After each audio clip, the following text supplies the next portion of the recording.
Hello guys, আজকে কথা বলবো কাজের ব্যাপারে। রবিবার কাজ করেছি, হালকা কাজ। এই গালা ঢাকা হয়েছে, কিছু মুন্ডা কাটিং হয়েছে। আর ভাইদের সাথে ছিলাম, মেশিন রয়েছে ওপরে, সবাই চলে গেছে নিচে, যেহেতু দুটো পর্যন্ত কাজ হয়। সব থেকে ইম্পর্ট্যান্ট কথা হচ্ছে, কালকে রাত্রেবেলা কাকার সাথে গন্ডগোল হয়ে গেছে, ঝামেলা হয়ে গেছে। কাকা আজকে রাগ করে চলে যাচ্ছে অন্য সাইডে। যে কাকাকে নিয়ে ভিডিও করতাম, বয়স্ক মতন, যে আমার ভিডিওতে গেলে দেখতে পারবে, বয়স্ক কাকা, ওনার সাথে ভিডিও বানাতাম। তো উনি করেছে রাগ কালকে রাত্রেবেলা। অ্যাকচুয়ালি ওনার দোষ।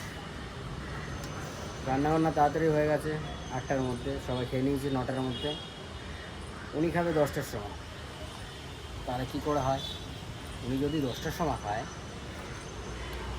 তাহলে 9টার সময় করা দরকার ছিল রান্না। আর 8টার মধ্যে হয়ে গেছে, 9টা সাড়ে 9টার মধ্যে খাওয়া দাওয়া কমপ্লিট। উনি খাবে 10টার সময়। এই নিয়ে কেন বলেছি, এই নিয়ে গণ্ডগোল কাকার সাথে। বললো, ঠিকাদারকে বললো, সবাইকে বললো, চলে যাচ্ছে অন্য সাইডে।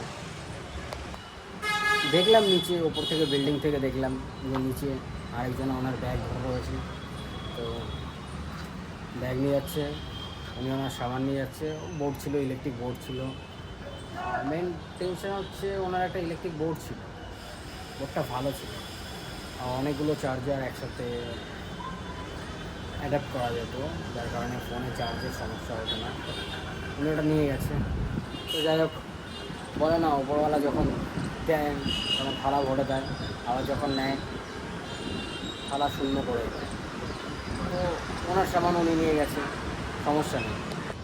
উনি গেছে না, ভালো হয়েছে। রুমে প্রচুর ঝামেলা হতো ওনার সাথে।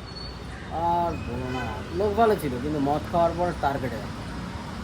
কখন কাকে কী বলতে হবে সে আমাদের জ্ঞান ছিল না। তুমি যদি একটা বলে যাও, আমি 10টা বলে। যার কারণে ওনার সাথে কারোরই ঠিক মতন বন্ডিং হতো না। হ্যাঁ, মদ না গেলে ভালো, বাট মদ খাওয়ার পরে ওনার কাছে যাওয়া যেত না, এরকম লোক ছিল। তুমি একটা বলবো, তোমাকে 10টা শুনে দেবো, কিছু করার নেই, শুনতেই হবে। অনেক কিছু বলে ফেললাম কাকার সম্বন্ধে। তো কাকা এমনি ভালো, কিন্তু মদ খাওয়ার পর বহুত বাওয়াল করে, যার কারণে কাকা কাকার মতন, আমরা আমাদের মতন। চলো, টাইম হয়ে গেছে, নিচে যাই, খাওয়া দাওয়া করতে হবে, একটু ঘুমাতে হবে। চলো, টাটা। কালকে আবার দেখা হবে, আবার একটা ভিডিও নিয়ে। দেখতে থাকো, সঙ্গে থাকো।